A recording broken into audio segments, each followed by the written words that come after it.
This video is brought to you by Raycon.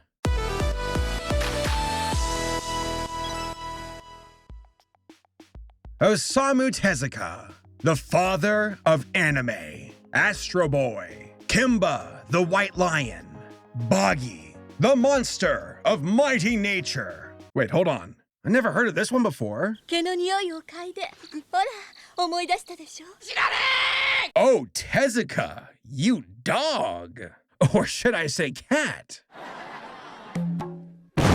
This movie was a roller coaster, both with its narrative and its backstory. Get this. The film was made in opposition of the Japanese government approving the research of DNA recombination during the 1980s. Tezuka wanted to make a TV movie to warn humanity of the dangers of playing God and the horrific nightmares that might be born if we let our science run amok. Like getting an anime cat girlfriend. Tezuka? I fail to see the downsides here. But is this movie any good? Yeah. But first, let's talk more about Tezuka and the creation of Bagi. Like I said before, this movie was made to critique the Japanese government and its approval of DNA recombination. What is DNA recombination? Good question. It's a bunch of science stuff that I won't even pretend to understand. Something about genetically modified organisms and combining DNA of different things together to get unnatural results, such as insulin, insect-resistant crops, and cat girls. Someday. Despite the upsides of this kind of experimentation, there were detractors who thought we were playing God, and that things could get out of hand. Tezuka literally made this movie to share a cautionary tale of what could go wrong if humanity meddled with nature. It reminds me a lot of The Island of Dr. Moreau or Jurassic Park in that way, and how humanity's hubris can be its downfall. Yeah, but your scientists were so preoccupied with whether or not they could, they didn't stop to think if they should. Bagi was written and directed by Tezuka, and the production studio behind it was, unsurprisingly, Tezuka Productions. Actually, Bagi was a TV movie originally, which explains the commercial breaks in the film.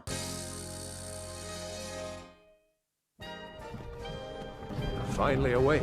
It was released in August of 1984, and I don't know how it was received by audiences. I don't even think it was actually released officially in the US. The details about this movie are kind of ambiguous, and that really makes sense because Bagi here is one of Tezuka's lesser-known productions. There's also this debate about how Tezuka might have been the first person to include a cat girl in a movie, and also tentacles too, at the same time.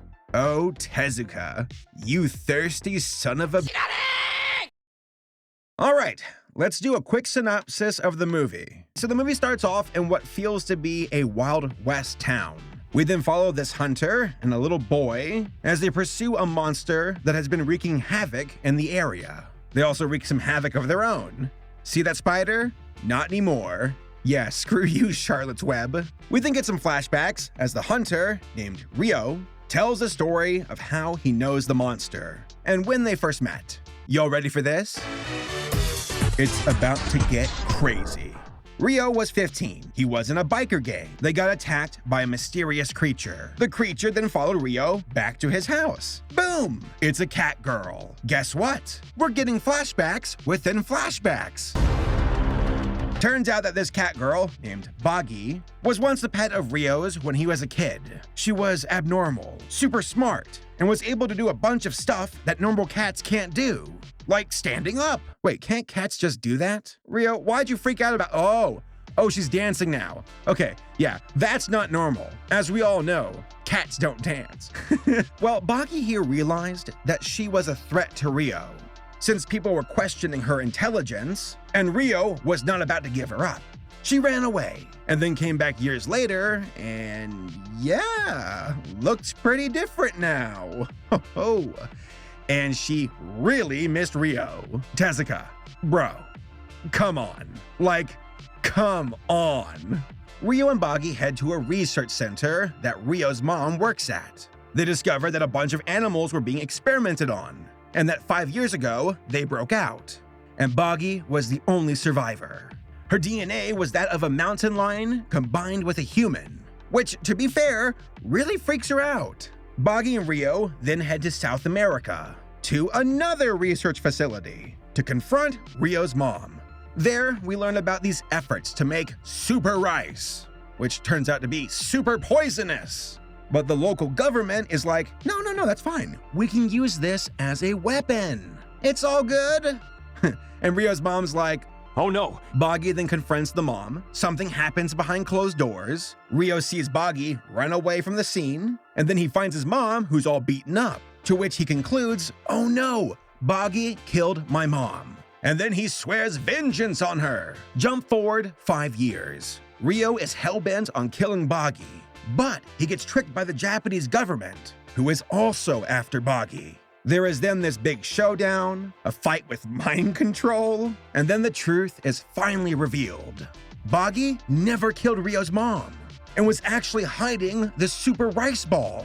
You see, Rio's mom did not want the rice ball to fall into the wrong hands. So that means that Rio's mom was never attacked by Bagi. Whap, whap, whap, whap, Rio, you dumb kid. And apparently, over the last 5 years, Bagi has lost her intelligence, as in she could not talk to Rio.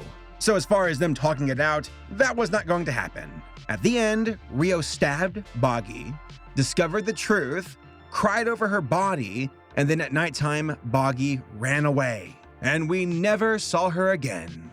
And that's the movie.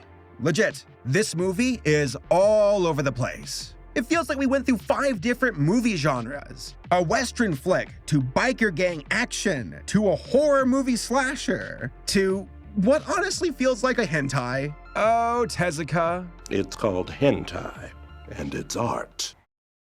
All right, let's go over my 5 points. First, the story. Like I said, this movie is about the dangers of DNA recombination. Bagi is an example of how it can go horribly wrong, and how it's damaging to her as a being. Like, I legit feel bad for her. She comes across as damaged, trying to find her place in a world that won't accept her. All in all though, you got Rio trying to help Bagi with finding out who she is, and the truth is ugly. It just boils down to overly ambitious humans wielding science in reckless ways, and how even scientists with good intentions can fail. As far as the characters go, I thought that Rio was disappointing. He was kind of all over the place with his character. He's a tough biker guy. Oh, never mind. Now he's helpful and caring. Oh, wait, never mind. He's now on the path of vengeance. And despite all of these random changes, he still came across as boring. Now, Bagi stole the show. I wanted to know more about who she is, what she's about, how she came to be, and I legit feel bad for her existence. You have this lonely creature who is afraid and has no one to turn to except for this dumb boy. As far as side characters go, I thought that they were mostly forgettable, except for like Rio's mom. At least she saw the errors of her way and realized that playing God is dangerous, which is, of course, the entire theme and message of the movie. I just wish that her change of heart wasn't so sudden. It was like, oh no, this rice ball is a weapon, I can't allow it. Next, there's the voice acting. I thought it was great. The voice actor for Bagi really nailed it. I don't even speak Japanese, yet I could still feel the performance behind this voice actor.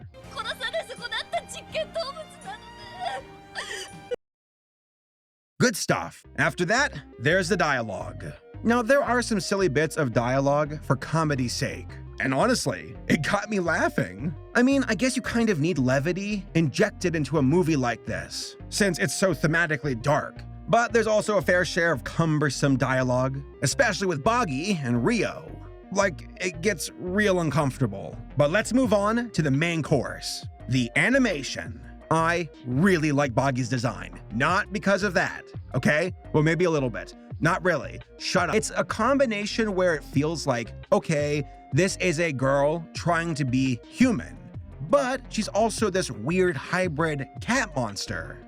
There are moments where she becomes more feral, more cat-like, And whenever that happens, her body reflects it. And as the movie goes on, she becomes even more feral. Now, as far as Rio goes, I thought he looked pretty generic. But what the hell is up with this pubic hair? I shouldn't have eaten before recording. What is up with your cheek?